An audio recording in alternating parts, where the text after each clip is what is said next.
హబక్కూకు 3:2 ఆయన ఏమంటున్నాడంటే, యెహోవా సంవత్సరములు జరుగుచుంటుండగా నీ కార్యమును నూతన. ఎవరి కార్యం అండి? దేవుడు నూతన పరిచేది మన కార్యాలు కాదు. కొన్నిసార్లు అవ్వచ్చు, అవ్వకపోవచ్చు. ఆయన కార్యమును ఆయన నూతన పరుస్తాడు. మన కార్యాలు ఏంటి?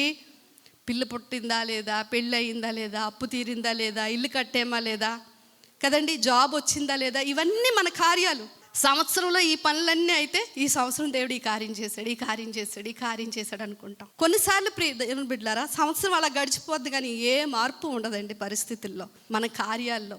కానీ గమనించండి, మారని పరిస్థితుల మధ్య దేవుడు మనల్నే మార్చేస్తాడు. ఒకప్పుడులా మనం కంగారు పడం, ఓపిక పడుతుంటాం, సహిస్తూ ఉంటాం, ధైర్యంగా ఉంటాం. ఏమీ జరగకపోయినా 3-4 సంవత్సరాల నుంచి ఏ కార్యమూ జరగలేదండి. కానీ చూసుకుంటే మనలో మార్పు మాత్రం వచ్చేస్తుంది. దేవుడు సంవత్సరములు జరుగుచుంటుండగా నీ కార్యము నూతన పరచు, మళ్ళీ నూతన పరుచుకుంటున్నాడు.